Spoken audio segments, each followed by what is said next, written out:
मैदान पर पहली बार भड़का संजू सैमसन का गुस्सा, दुनिया के सामने लगाई अंपायर की क्लास। गुस्से से लाल होकर अंपायर को सुनाते रहे संजू।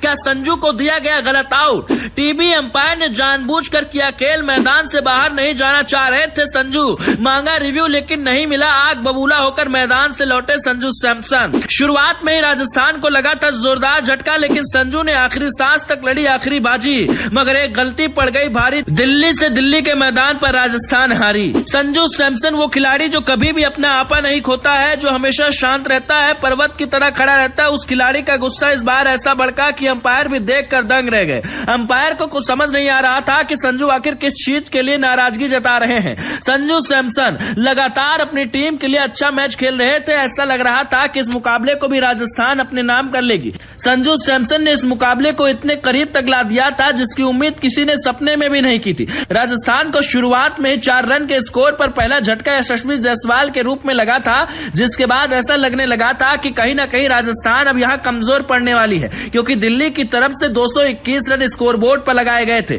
लेकिन संजू सैमसन कसम खाकर वो मैदान में उतरे और उन्होंने ऐसी तबाही मचानी शुरू की कि दिल्ली कैपिटल्स के गेंदबाजों की बखिया उधेड़ दी। 46 गेंद में संजू सैमसन ने तूफान खड़ा करते हुए 86 रन बनाए। अपनी इस पारी में उन्होंने 6 छक्के और 8 चौके लगाए।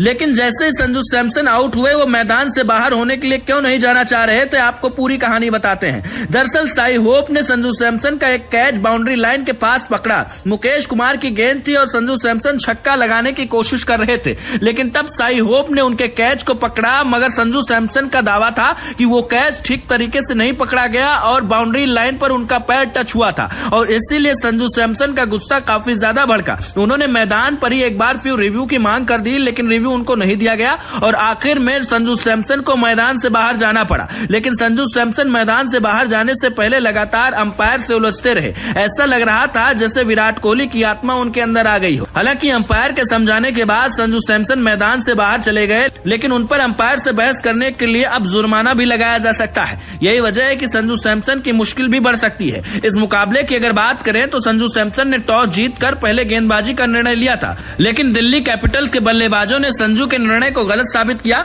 और यहां पर दिल्ली की तरफ से ताबड़तोड़ बल्लेबाजी शुरुआत में जैक फ्रेजर मैकगर की तरफ से की गई। उसके बाद अभिषेक पोरेल ने भी 65 रन की जबरदस्त पारी खेली और तो और स्टब 41 रन बना सके, जिसकी वजह से दिल्ली कैपिटल्स 221 रन तक पहुंच गई। यहां पर देखने वाली बात थी कि इस बार राजस्थान की गेंदबाजी काफी ज्यादा कमजोर दिखाई पड़ी और इसीलिए दिल्ली की टीम इतने विशाल लक्ष्य तक पहुंच गई। मगर किसने सोचा था कि राजस्थान भी आखिरी सांस तक इस मुकाबले में बनी रहेगी। संजू सैमसन ने अकेले ही पूरी बाजी अपने नाम कर ली थी, लेकिन आखिर में उनको हार का सामना करना पड़ा। हालांकि इस हार का असर संजू सैमसन पर नहीं पड़ेगा, लेकिन इस जीत का असर दिल्ली को जरूर पड़ा है। दिल्ली की टीम प्लेऑफ के और ज्यादा करीब हो गई है। दोस्तों, आपको क्या लगता है, क्या इस बार संजू सैमसन की टीम चैंपियन बन सकती है? कमेंट